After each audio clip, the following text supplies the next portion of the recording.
Vamos falar, por fim, do Concílio de Calcedônia, para encerrar os primeiros 500 anos. O Agostinho se envolveu em muitos debates. Eram debates no Ocidente, tanto com donatistas, como esse com Pelágio, tudo no Ocidente. No Oriente, o problema era outro. Um outro debate estava ganhando proporções grandes e que gera dificuldades até hoje. É um assunto tremendamente difícil, que é o assunto a pessoa de Cristo e as suas duas naturezas. Assunto espinhoso que produziu divisão profunda na igreja. O debate durou vários séculos, é chamado debate das duas naturezas. Uma das primeiras tentativas, porque o que aconteceu? Em Nicéia foi definido que Jesus Cristo é Deus. Só que ele também é homem, certo? Aí ficou assim, tá, mas se ele é perfeitamente Deus e perfeitamente homem, como é que essas duas coisas se juntam? Essas duas naturezas. Uma das primeiras tentativas de responder foi do Apolinário. O Apolinário, ele era da cidade de Laodiceia. Ele disse que se você tem duas entidades perfeitas, perfeito Deus e perfeito homem, então elas não podem se combinar. Então ele propôs o seguinte, ele imaginou que o corpo do homem, Jesus, tinha que ser habitado por uma alma divina. Então a alma de Jesus não era humana, era divina. A ilustração que se usa é do envelope da carta, né? Então o homem é o envelope e Deus é a carta. Então você põe a carta dentro do envelope.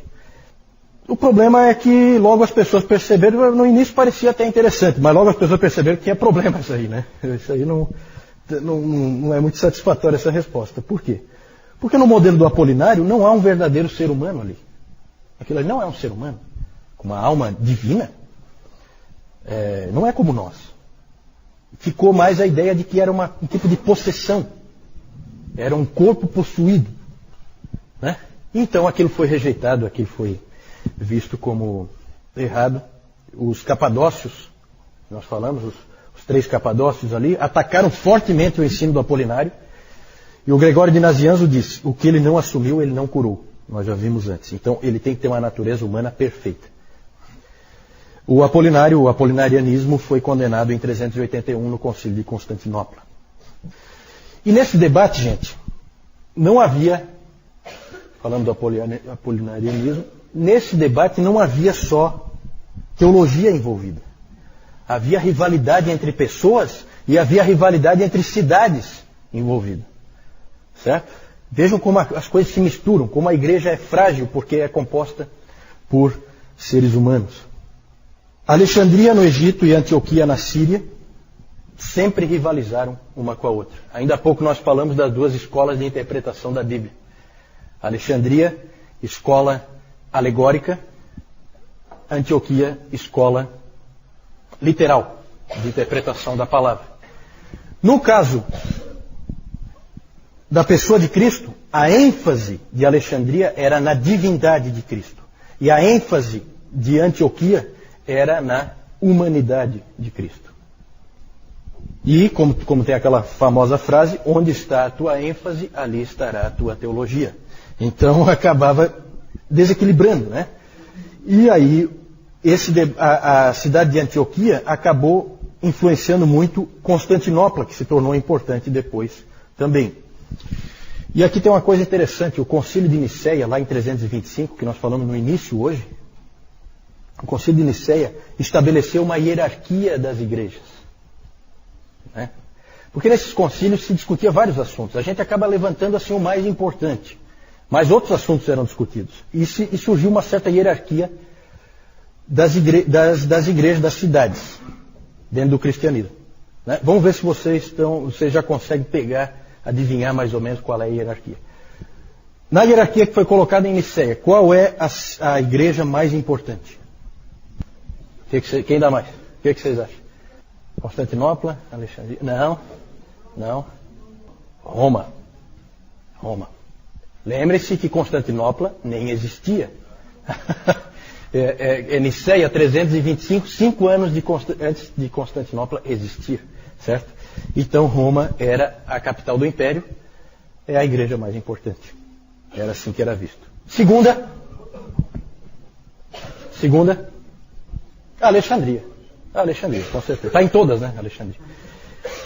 Terceira, Antioquia. Perfeito. Então, essa era a hierarquia principal, só que surgiu um problema. Surgiu uma nova cidade, chamada Constantinopla, que vai e ocupa o segundo lugar, roubando esse segundo lugar de Alexandria. Automaticamente há uma rivalidade profunda entre Alexandria e Constantinopla. Vejam como é carnal a coisa, certo? Seres humanos são complicados. E essa rivalidade acabou descambando para uma briga feia. Vamos falar do nestorianismo. Cadê o Nestor? Nestor, vamos trazer o Nestor, né? Vamos trazer o Nestor. Calma, vamos ver, depois a gente vai ver. Nestor era o bispo de... Nestor também chamado Nestório, tá? Alguns chamam Nestório, alguns chamam Nestor. Nestor era bispo de Constantinopla. E ele foi treinado na tradição de Antioquia. E ele ficou preocupado com uma expressão que estava sendo usada lá em Alexandria. A expressão era a seguinte, Theotokos. Alguém sabe o que é Theotokos? Ele não é de Alexandria. Ele não gosta de Alexandria. Ele se incomodou com aquilo que Alexandria disse, Theotokos. Theotokos é a mãe de Deus. A mãe de Deus. Em Alexandria começou a se usar essa expressão, a mãe de Deus. Evidentemente estava se referindo a Maria. Só que essa expressão não era usada como é hoje, né? Hoje ela é usada para exaltar Maria. Naquele tempo não. Naquele tempo a preocupação dos alexandrinos era de mostrar que ali estava Deus. Certo?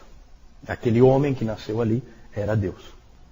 O Nestor não gostou daquela expressão. Aquela expressão incomodava ele.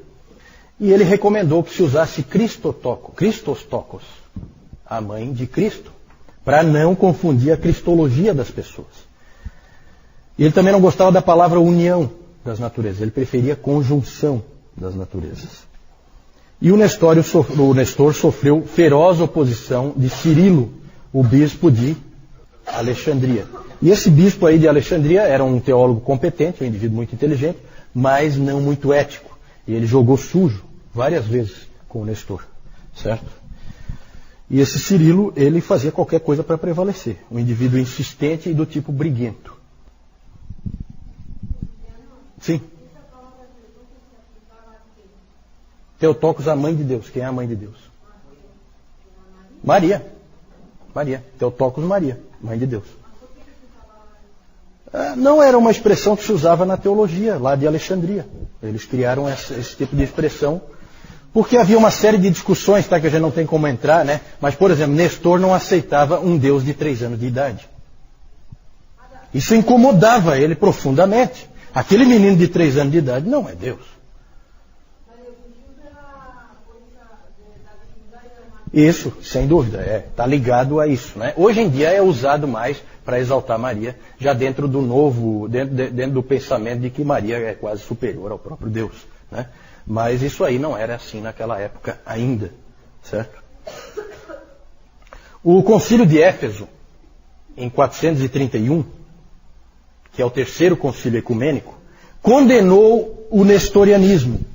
O nestorianismo, ele dizia que ele tinha 2 naturezas, que Cristo tinha 2 naturezas, postas em conjunto, mas que eram totalmente independentes, certo? A ilustração que se usa é da água e do óleo. Você põe junto, mas elas não se misturam. E o Concílio de Éfeso condenou o nestorianismo e condenou o Nestor. Nestor foi exilado, inclusive, como herege, certo? O Concílio de Éfeso afirmou que Jesus é uma pessoa e não 2. Só que esse concílio, gente, ele foi um tipo de farsa. Porque não houve discussão nenhuma dentro daquilo que o Jaime perguntou antes sobre como funcionava o concílio. Esse funcionou totalmente errado. Sabe por quê? Porque o pessoal de Constantinopla atrasou, por causa das viagens lá, eles não conseguiram chegar a tempo. O que o Cirilo fez?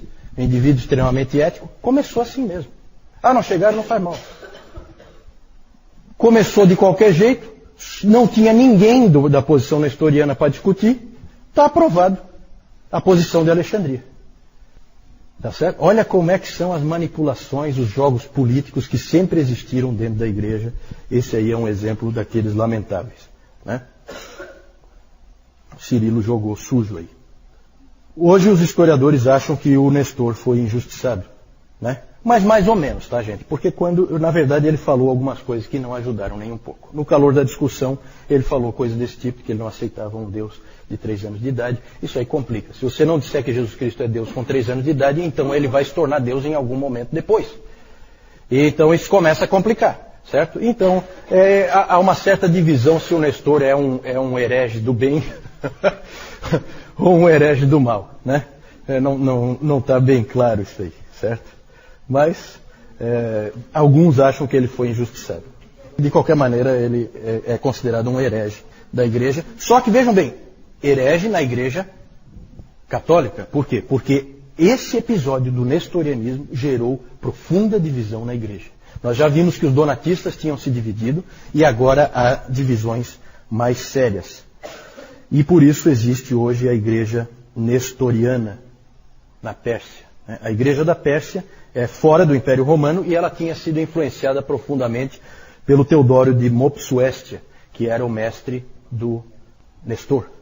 E eles criam do jeito que o Nestor dizia. E por isso existe a igreja nestoriana que existe até hoje, né?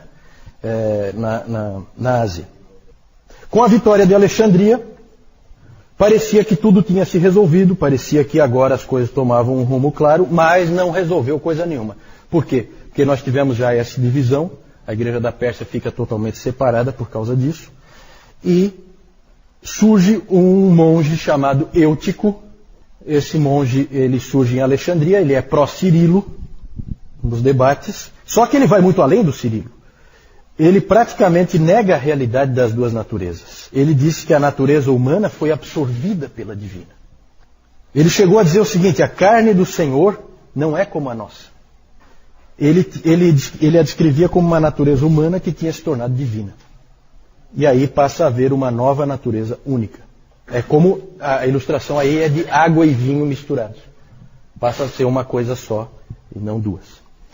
E em 449 houve um concílio em Éfeso, o concílio dos ladrões, assim chamado, onde o eutiquianismo foi aprovado como ortodoxia. Por quê? Porque todo mundo era amigo do Eutico. Esse Eutico, todo mundo gostava dele, cara, gente boa, como um bom herege tem que ser, né?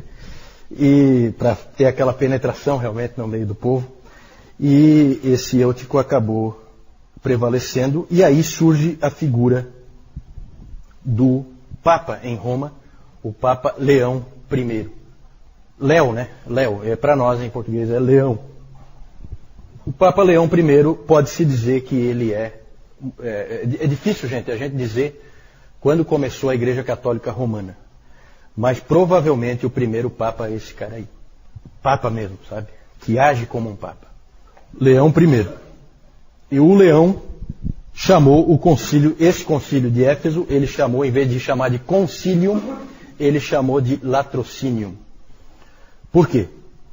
Porque ele tinha mandado uma carta, que é chamada de tomo a Flavianos, para que fosse lida e seguida no concílio. Lá ele usou muito o texto de Tertuliano e de Agostinho para defender a posição que nós defendemos hoje, a posição ortodoxa. E o concílio simplesmente ignorou a carta dele. E aquilo deixou ele profundamente irritado. Então ele passou a se empenhar fortemente para reverter o que tinha acontecido em 449. Inclusive o Nestor estava exilado, ele leu esse tomo e ficou muito contente, porque ele achou que tinha a ver com o que ele cria. O resultado do esforço do Leão, o Leão chamou esse concílio de Éfeso de um covil de ladrões, a coisa pegou fogo mesmo, e o resultado do esforço do Leão foi a convocação em 451 do concílio de Calcedônia. O que nós cremos hoje sobre as duas naturezas de Cristo em uma pessoa é ortodoxia e vem de Calcedônia, certo? Lá em Calcedônia, então, o eutiquianismo foi condenado. E ali afirmou-se que Jesus Cristo tem duas naturezas distintas, não misturadas, não uma absorvida pela outra. O Concílio de Calcedônia foi o quarto concílio ecumênico, esse aí nunca foi contado, ele foi desconsiderado, esse de 449.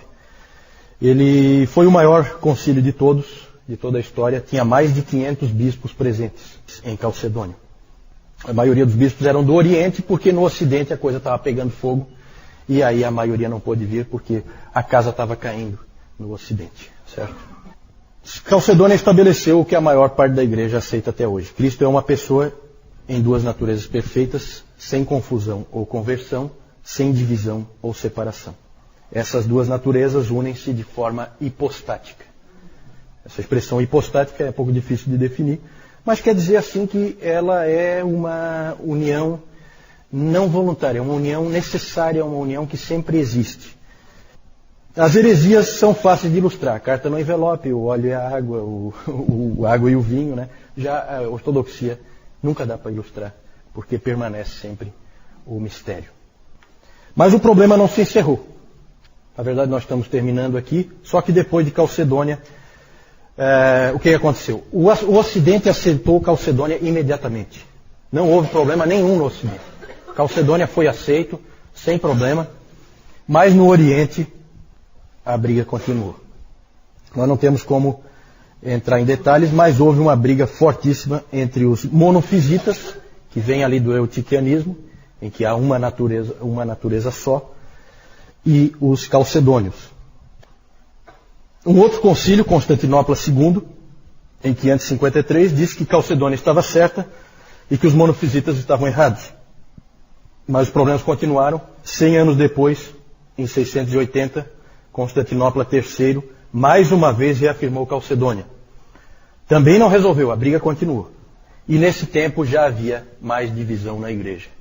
Agora, além da igreja nestoriana, lá na Pérsia, passaram a existir as igrejas monofisitas no Egito, na Armênia, na Síria, na Índia, em vários lugares fora do Império Romano, começou a existir as igrejas monofisitas no Oriente. E nesse período, gente, ocorreram coisas estranhas e horríveis. Começam a acontecer as barbaridades, né? Um Papa de Roma excomungou o Patriarca de Constantinopla, que por sua vez excomungou o Papa de Roma. Certo? Um outro Papa de Roma foi sequestrado por agentes do imperador em Constantinopla, onde ele foi açoitado, aprisionado e morreu de fome. Veja como a coisa pega. Houve também um teólogo e monge, cujo nome era Maximus, que foi aprisionado pelo imperador. Veja que o imperador está sempre metido, por causa daquela coisa da cristandade. Ele sempre mete a mão. A língua desse Maximus foi cortada, porque ele disse alguma coisa que o imperador não gostou, e a mão dele foi decepada porque ele assinou um documento que o imperador também não gostou. Então vejam o nível que a coisa chegou, certo?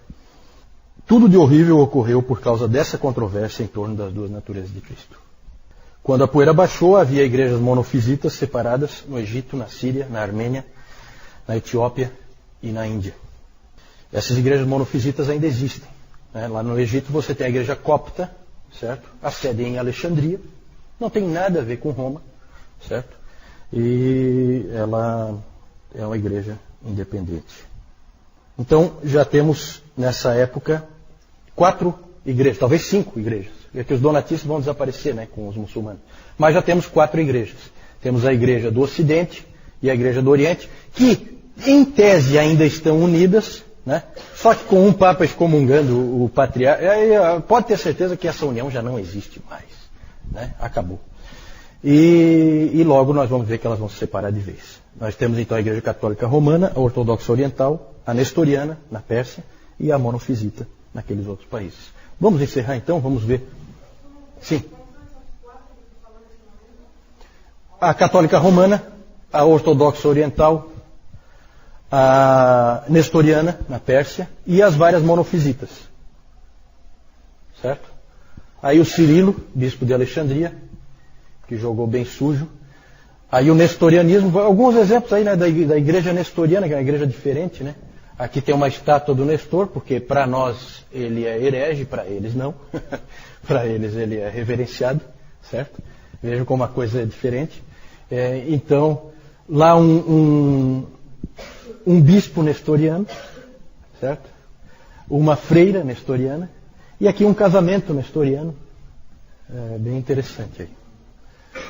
Aqui o Leão I, talvez o primeiro Papa, pelas posturas que ele assumiu. Ele, inclusive, ele foi muito respeitado como autoridade.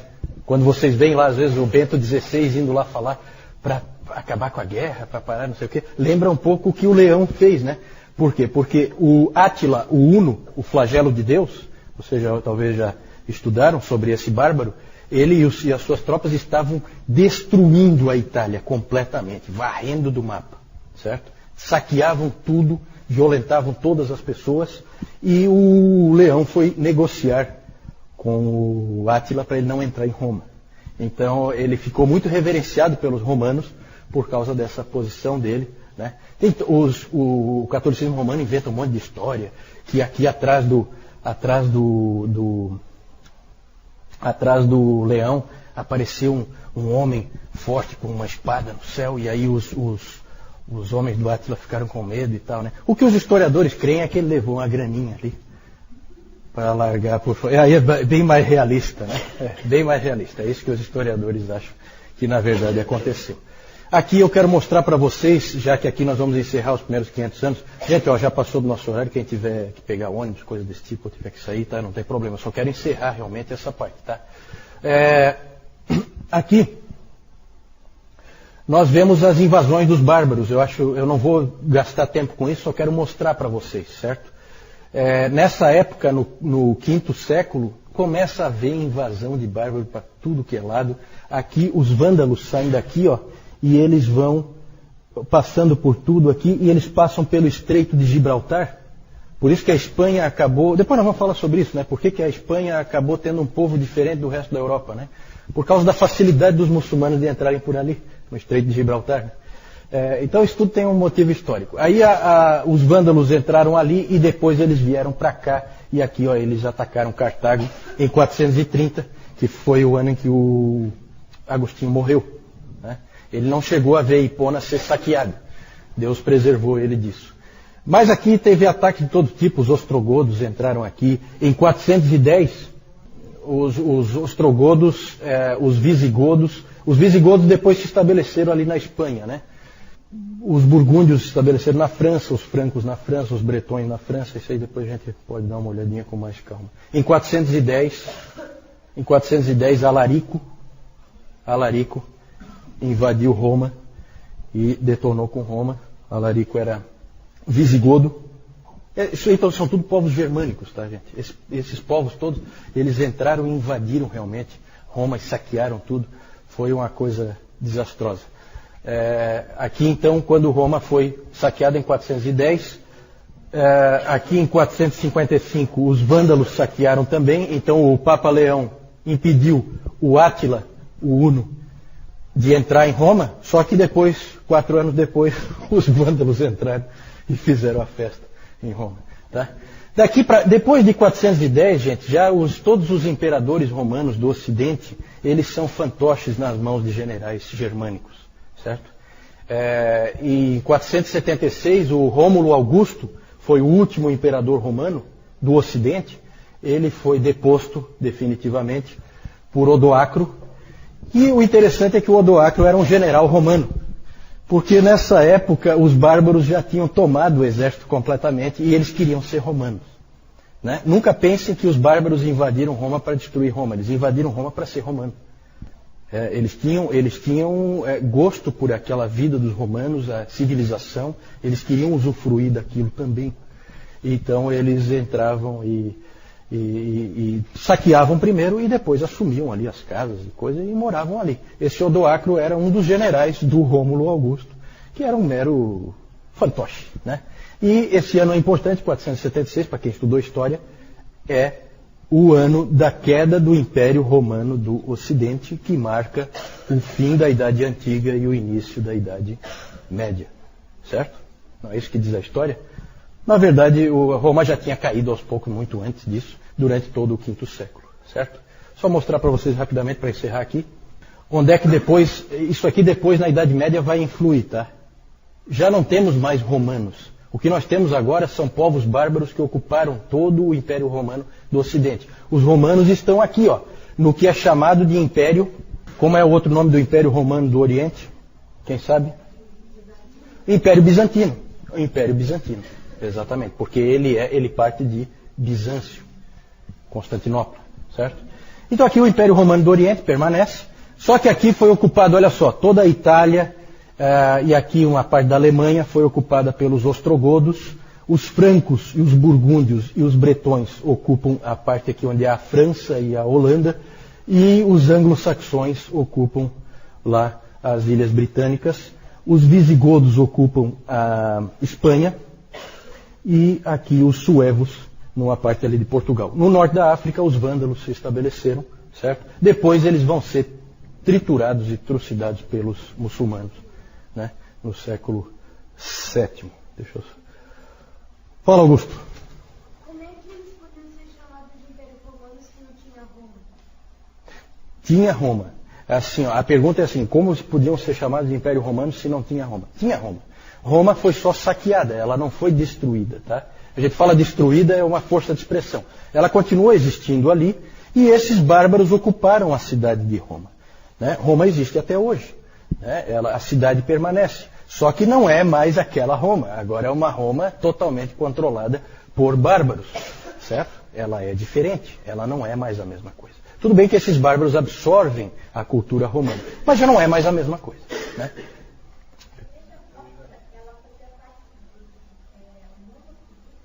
Isso, a pergunta da Jussara é sobre a igreja copta. A igreja copta é uma igreja monofisita. Eles fazem o sinal da cruz com um dedo só, né? Essas igrejas monofisitas, elas fazem o sinal da cruz com um dedo só, para deixar bem claro que é uma natureza. Tem esses detalhes assim. A coisa é feia, sabe, gente?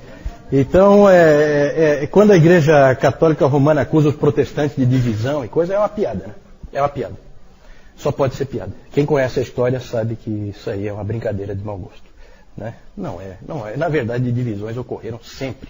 E pelos motivos mais diversos. Por motivos teológicos, por motivos de prática eclesiástica, como nós vimos dos donatistas, certo? Política eclesiástica, recebe ou não recebe de volta. Dividiu a igreja.